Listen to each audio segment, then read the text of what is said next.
বাংলাদেশে অশান্ত, বাংলাদেশ টালমাটাল, আর সেই পরিস্থিতিতে এ রাজ্যে বিভিন্ন জায়গায় অনুপ্রবেশ বাড়ছে। ভিসার মেয়াদ উত্তীর্ণ হয়ে যাওয়ার পরেও বাংলাদেশিরা থেকে যাচ্ছে, এরকমটাই অভিযোগ। দিল্লি পুলিশ যথেষ্ট সতর্ক। আজকেও 12 জন বাংলাদেশিকে গ্রেফতার করা হয়েছে উত্তমনগর মেট্রো স্টেশনে।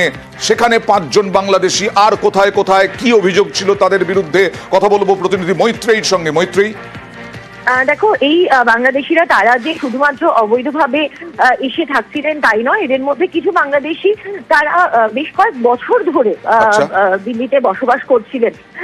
এদের মধ্যে এক দম্পতিকে আটক করেছে দিল্লি পুলিশ, যারা গ্রিন পার্কের মতো পশ এলাকায়, অর্থাৎ উচ্চবিত্তদের এলাকায় তারা বাড়ি ভাড়া নিয়ে থাকছেন এবং একাধিকবার তারা বাড়ি বদলও করেছেন। সেখানে ভাড়া বাড়ি বদল করেছেন এবং যাদের কাছে কোনো ভ্যালিড ডকুমেন্টেশন নেই।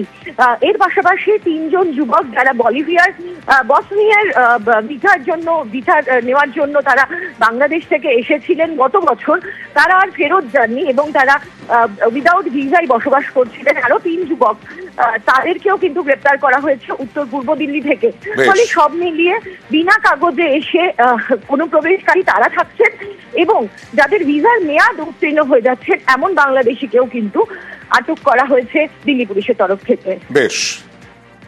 सरिता विहार के मवासी कॉलोनी गेस्ट हाउस है मदनपुर खादर में, वहां से इन 5 बांग्लादेशियों को गिरफ्तार किया है जिन्होंने अपना वीजा ओवरस्टे किया था और ये अलग अलग समय पे इंडिया आए थे और इनका वीजा 2 से 3 महीने पहले हो गया था और ये लोग यहाँ पे इलीगल तरीके से रह रहे थे। इनकी एक्टिविटीज संदिग्ध थी, इसलिए इनको डिपोर्ट किया गया। गेस्ट वाले उसके ऊपर भी FIR की गई है क्योंकि उसने जो है अपनी इन कंडीशंस को फॉलो नहीं किया, इंटीमेट नहीं किया और इनसे प्रॉपर दस्तावेज नहीं लिए थे।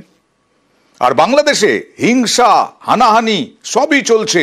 মৌলবাদদের কোনো আশ্রয় নেই, কোনো জায়গা নেই বলছেন মোহাম্মদ ইউনূস। কিন্তু তাতেও ঠেকানো যাচ্ছে কি? পাকিস্তানের সঙ্গে সখ্যতা বাড়ছে আর ভারতকে ফাঁকা বুলি দিচ্ছেন। সে জামাত নেতা হন, বিএনপি নেতা হন, আজকেও জামাত নেতার ফাঁকা বুলি দেখুন। জীবন দেব কিন্তু দেশের স্বাধীনতা সার্বভৌমত্ব কোথাও বিক্রি হতে আর দেব না।